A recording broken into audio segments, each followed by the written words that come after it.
காலை நேரம் பைபிள் அவர் presented by the National Bible College.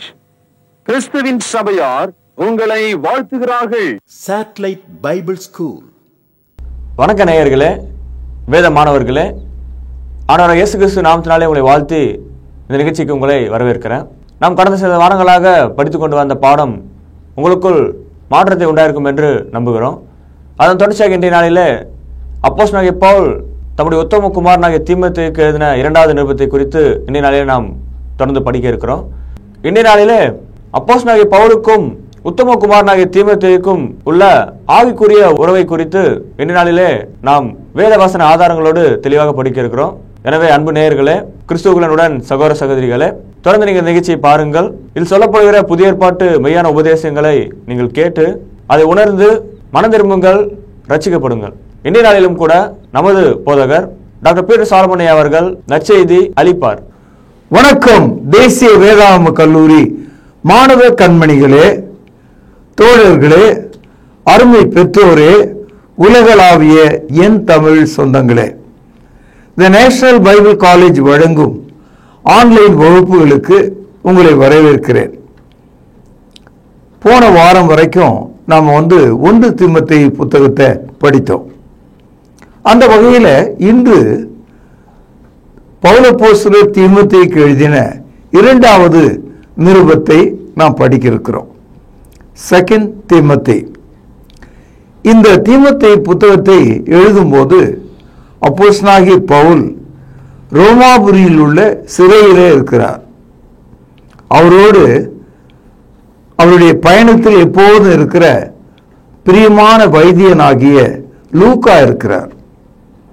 லூக்கா பவுலப்போஸ்தலருடைய உதவியாளராக, அவர் சொல்ல சொல்ல எழுதுகிறவராக அவர் இருக்கிறார். Luke is a physician, is a writer. He helps Apostle Paul. இந்த நிருபமானது ஏறக்குறைய 67வது ஆண்டு கிறிஸ்துவுக்கு பின் எழுதப்பட்டதாக இருக்க வேண்டும். 67 AD.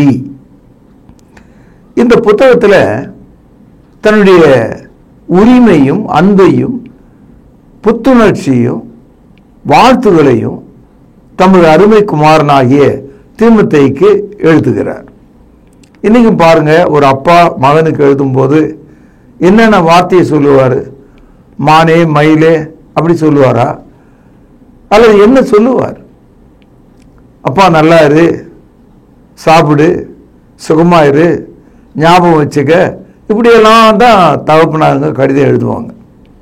ஆனால் பவுலப்போஸ்தலர் தீமோத்தேயுக்கு எழுதும்போது உங்களுக்கும் எனக்கும் அவருக்கும் எல்லாருக்கும் சேர்த்த மாதிரி ஒரு செய்தியை சொல்றார். கிறிஸ்தவ மார்க்கம் என்பது இன்று வாழ்ந்தோம் நாளை மரித்தோம் என்ற ஒரு மார்க்கம் அல்ல. Christianity, it is not an earthly religion. Today we live, tomorrow we die. அது அல்ல மார்க்கம். Christianity promises eternal life. கிறிஸ்தவம் நித்திய வாழ்வை நமக்கு போதிக்கிறது, வாக்களிக்கிறது. பவுலடியார் தீமோத்தேயுக்கு கடிதம் எழுதும்போது நேரப்படி சாப்பிடு, குளி, புதிய ஆடைகளை தரித்துக்கொள், மகிழ்ச்சியாயிரு, இப்படியெல்லாம் எழுதாம உனக்கு கடவுள் என்ன சொல்லியிருக்கிறார் என்பதை கவனி என்று சொல்லுகிறார். உனக்கும் எனக்கும் தேவன் வாக்களித்திருக்கிறார். பாருங்கள், 2 தீமோத்தேயு 1ஆம் அதிகாரம் 1 வசனம். கிறிஸ்து இயேசுவினால் உண்டாயிருக்கிறது ஜீவனை பற்றிய வாக்குத்தத்தத்தின்படி தேவனுடைய சித்தத்தினாலே இயேசு கிறிஸ்துவின் அப்போஸ்தலனாக இருக்கிற பவுல். இங்க லைஃப் ப்ராமிஸ்ட் இன் கிரைஸ்ட், கிறிஸ்துவுக்குள் வாக்களிக்கப்பட்டிருக்கிற ஜீவனை பற்றி பேசுகிறார். அப்படியானால் நாம் இன்று தோன்றி நாளை மறைகிற ஒரு காளான் அல்ல, ஒரு பூச்செடி அல்ல, அல்லது பூமிக்குரிய ஒரு விதை அல்ல. நாம் நீடித்து வாழும் நிலையான வாழ்க்கையை அழியாத உலகத்திலே அனுபவிக்கிறவர்களாக இருக்கிறோம். இதை கொஞ்சம் ஒரு சில நிமிடங்கள் எண்ணி பாருங்க. இந்த கையில வேதாகமத்தை எடுத்துக்கொண்டு ஜெபம் செய்துவிட்டு தலை நிமிர்ந்து பார்க்கிற உங்களுக்கு மாய தோற்றமான இந்த உலகமும் அழிவுக்கு ஏதுவான உணவுகளும் பொட்டரித்து போகும் உடைகளும் கை விலகி போகும் அதிகாரங்களும் எல்லாம் மாறிவிடுகிற இந்த உலகத்தை விட்டு நாம் தேவனோடு வாழ்க்கை செய்வோம், பரலோகத்துக்கு நாம் செல்கிறோம், மெய்யான ஏதேனில் நாம் குடியிருப்போம். இப்படிப்பட்ட ஒரு வாழ்க்கை பற்றி சிந்தியுங்கள். 2 தீமோத்தேயும் 1வது அதிகாரம் 2வது வசனம் பாருங்கள். பிரியமுள்ள குமாரனாகிய தீமோத்தேயுக்கு எழுதுகிறதாவது. இந்த முன்னுரையிலேயே தனக்கும் தீமோத்தேயுக்கும் உள்ள உறவு எவ்வளவு ஆழமானது. பிரியமுள்ள என்ற ஆங்கில வார்த்தையை பிலவட் என்று எழுதுகிறார்கள். பிலவட் என்பதற்கும் லவ் என்பதற்கும் வேற்றுமை இருக்கிறது. லவ்னு சொன்னா அது ஒரு வார்த்தை போலதான், அது அன்பு. ஆனால் அன்பிலே நிலைத்திருக்கிற, அன்பிலே வாழுகிற, அன்பையே சொரிகிற, அன்பிலே திளைத்திருக்கிற ஊறி இருக்கிற பண்பட்ட ஒரு வார்த்தையை அவர் பயன்படுத்துறார். பிரியமுள்ள என்ற அந்த வார்த்தைக்குள்ள அன்பு குழைந்து இருக்கிறதை பார்க்கிறோம், அன்பு வழிந்து வருவதை பார்க்கிறோம்.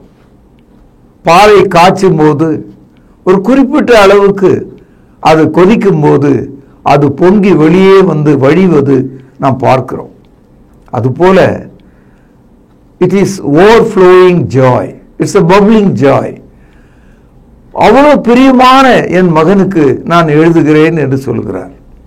கரை புரண்டோடும் நதியைப் போல, பார்க்கும் அளவெல்லாம் உயர்ந்திருக்கிற ஒரு மலையைப் போல அன்பு அங்கே வழிந்து ஓடுவதை நாம் பார்க்க முடியும். வாசிக்கிற 2வது வசனம். பிரியமுள்ள குமாரனாகிய தீமோத்தேயுக்கு எழுதுகிறதாவது, பிதாவாகிய தேவனாலும் நம்முடைய கர்த்தராகிய இயேசு கிறிஸ்துவினாலும் கிருபையும் இரக்கமும் சமாதானமும் உண்டாவதாக. பவுலடியார் தீமோத்தேயுக்கு 3 சொற்களை இங்கே பயன்படுத்துகிறார். முதலாவது கிரேஸ், மெர்சி அண்ட் பீஸ். கிருபையும் இரக்கமும் சமாதானமும். வாழ்க்கையில் இதை விட என்ன தேவை நமக்கு? தேவனுடைய கிருபை இருந்தால் போதுமானது, தேவனுடைய இரக்கம் இருந்தால் போதுமானது, தேவனுடைய சமாதானம் இருந்தால் போதுமானது.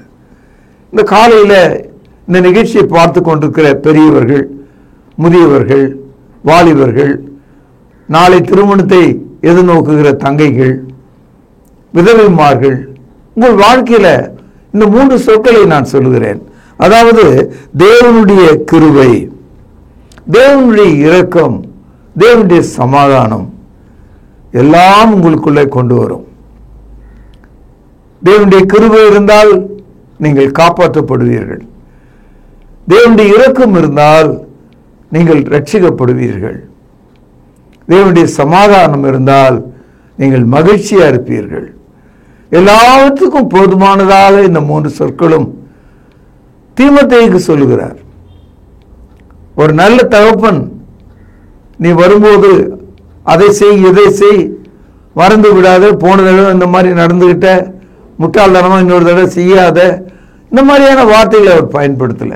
எவ்வளவு வல்லமையான தெய்வீகமான வார்த்தைகளை அவர் பயன்படுத்துறாருன்னு பாருங்க.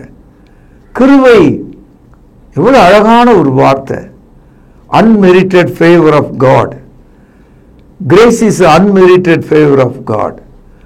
அடுத்து சொல்றார் இரக்கம்ன்றார், that which come from the pity of God. தேவனுடைய கண்களில் வடியும் நீரை போல இரக்கம் இருக்கிறது. மூன்றாவதாக சமாதானம் என்று சொல்கிறார், that which comes out of God's heart. ஒரு நதியை போல தேவ சமாதானம். தேவன் ஒருவரால் தான் சமாதானத்தை கொடுக்க முடியும்.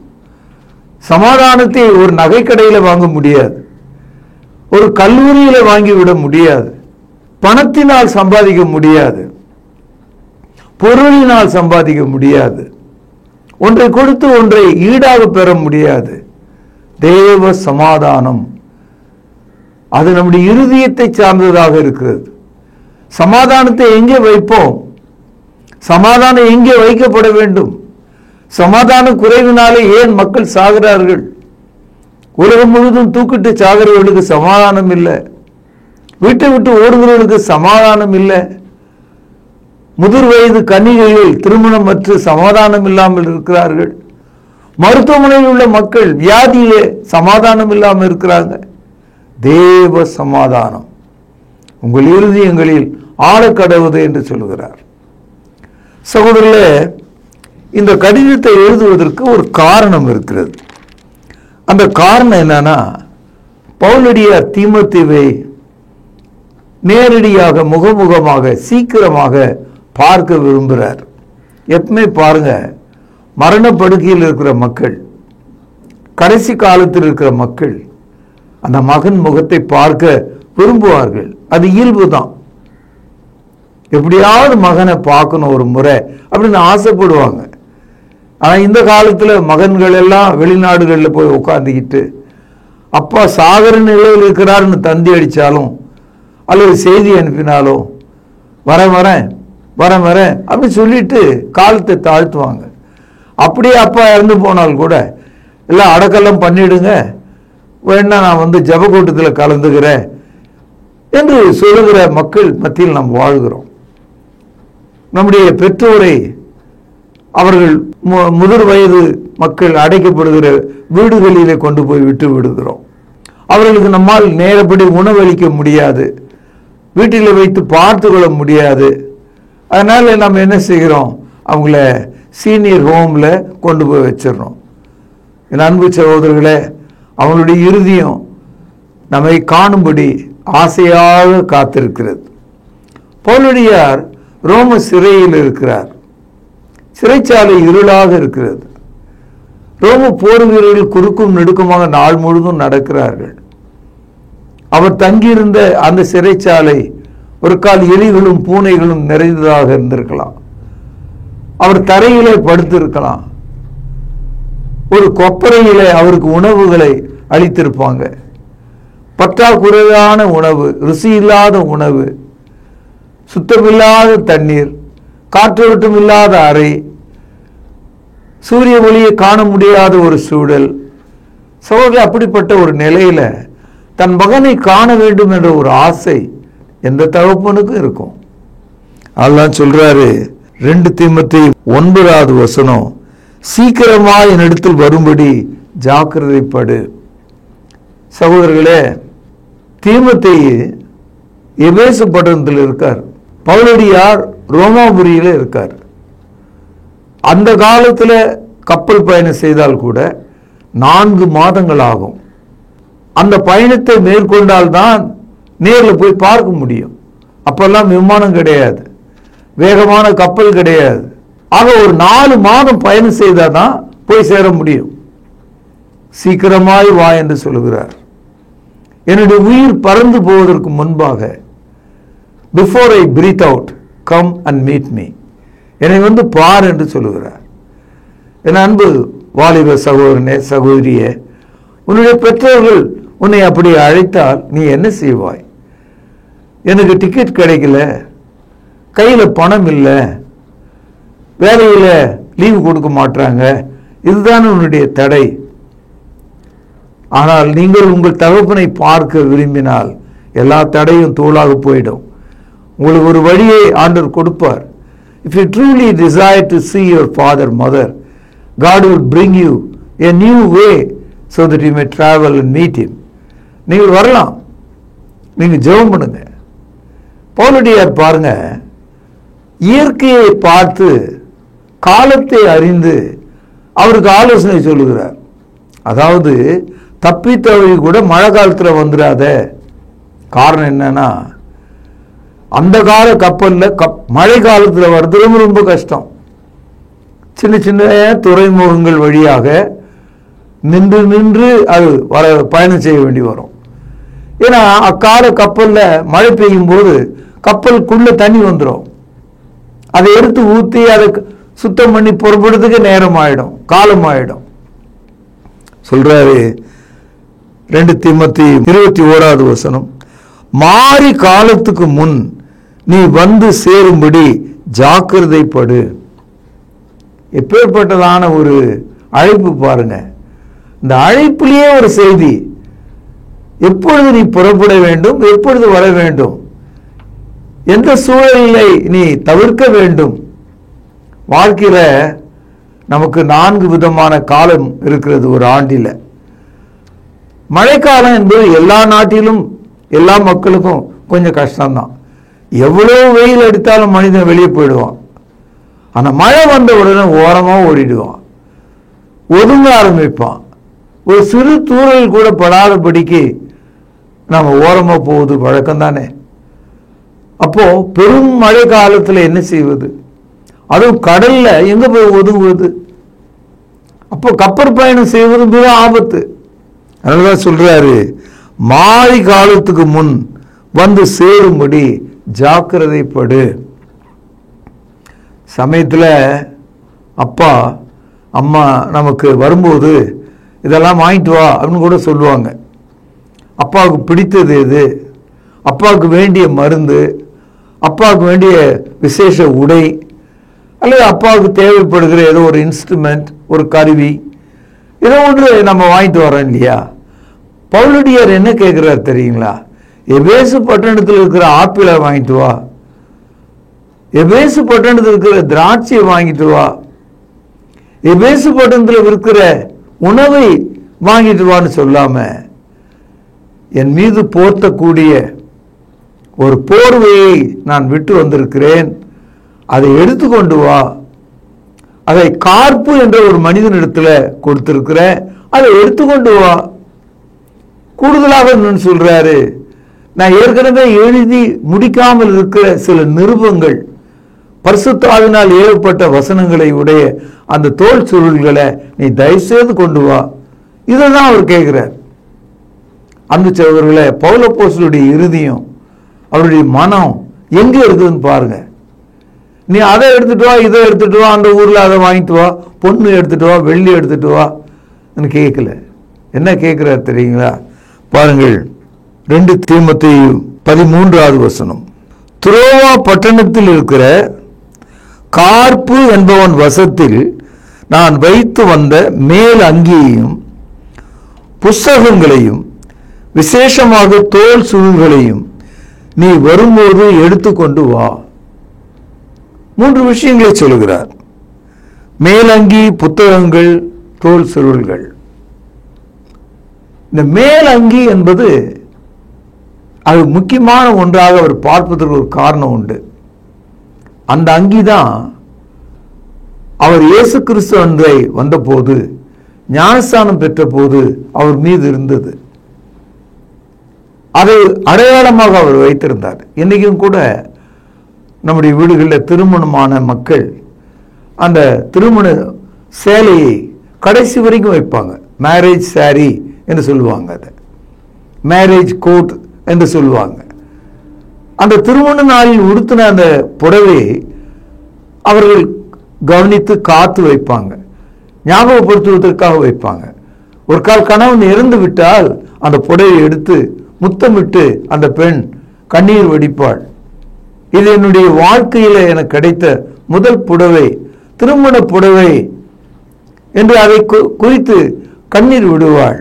அன்பு சகோதரர்களே, பவுலடியார் தமஸ்கு பட்டணத்தில் அவன் போகும்போது ஒரு கொலைக்காரனாக போனான்,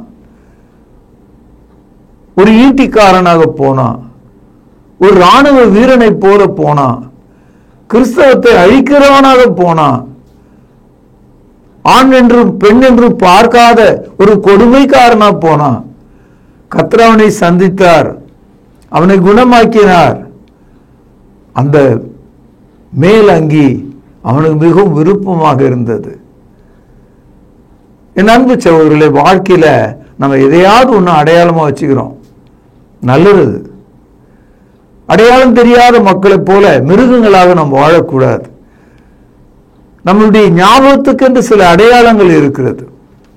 அந்த அடையாளங்களை நாம் எப்போதும் காப்பாற்ற வேண்டும். பவுலடியார் சொல்லுகிறார், கார்ப்பு என்ற ஒரு மனிதனிடத்துல துரோவா பட்டணத்துல இதையெல்லாம் நான் வச்சிருக்கேன் அப்படின்றார்.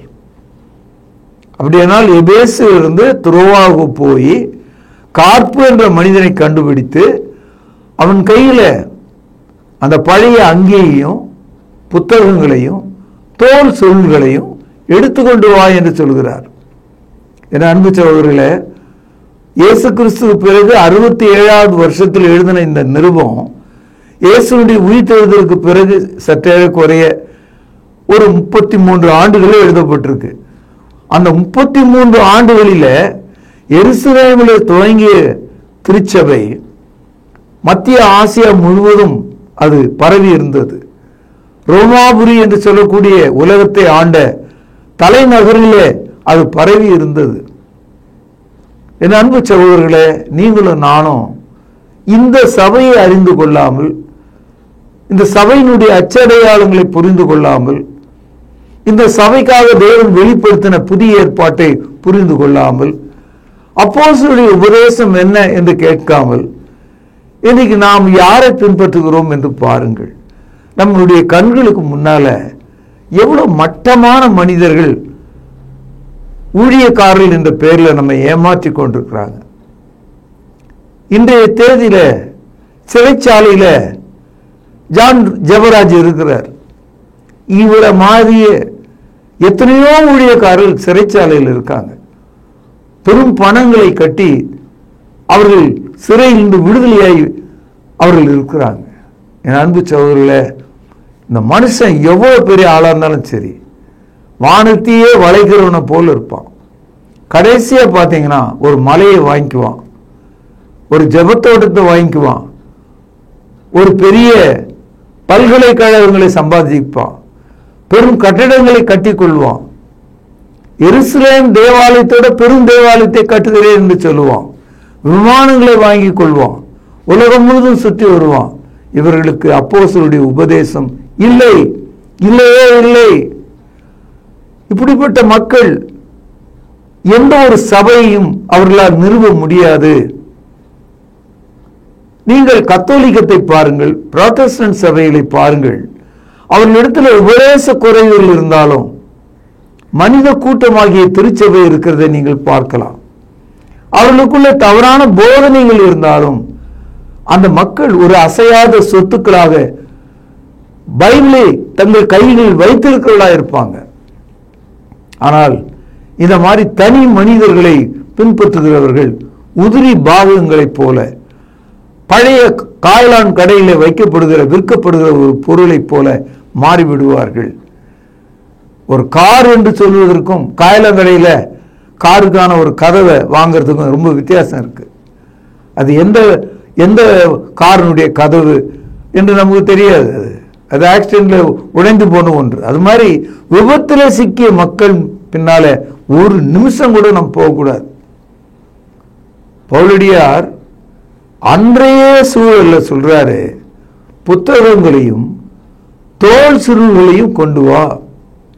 அந்த புத்தகம் தான், அந்த தோல் சுருள் தான் நம்ம கையில் இன்னைக்கு இருக்கு. அதனுடைய மொழிபெயர்ப்பு தான் நம்ம கையில் இருக்கு. இப்போ இவ்வளவு அருமையான ஜீவ புத்தகத்தை விட்டு விட்டு மனுஷருடைய குத்தாட்டங்களை பார்த்து, நடனங்களை பார்த்து, அழுகையை பார்த்து, சுரண்டலை பார்த்து, பொய் தீர்க்கதரிசனங்களை பார்த்து நாம் ஏமாறலாமா? நம்முடைய நிகழ்ச்சிகள் கேட்கும் போது வலிக்கும், ஆனால் அது உங்களை சுகமாக்கும். எரிச்சலடைய செய்யும், அது உங்கள் காயங்களை ஆற்றும். போகிற வழியிலேயே நாம் போகாமல் புதிய வழியை போல தெரியும், ஏனென்றால் அது ஜீவ வழி.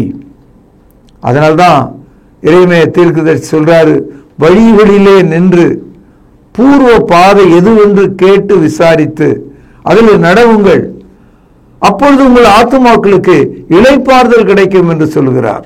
இப்பொழுது 2 தீமோத்தேயு 1வது அதிகாரம் 3வது வசனம்.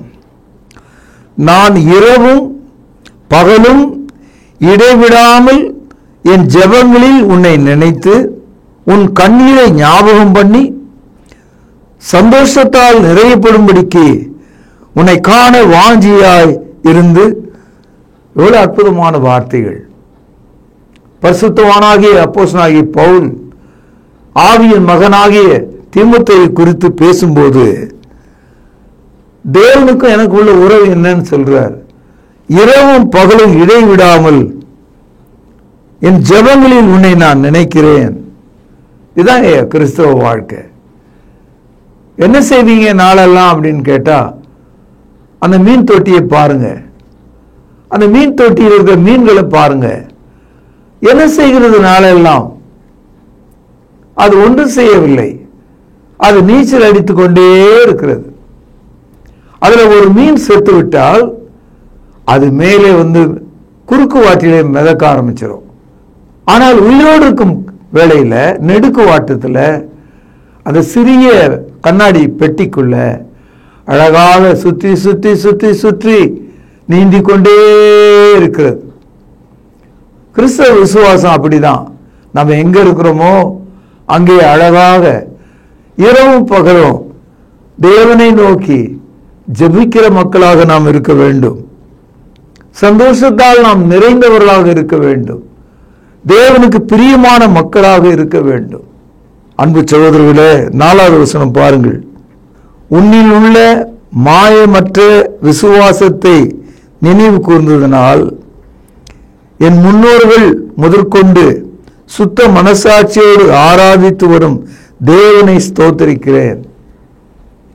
பவுலடியார் தீமோத்தேயை பார்த்து ஒரு புகழ்ச்சியான வார்த்தையை சொல்லுகிறார்.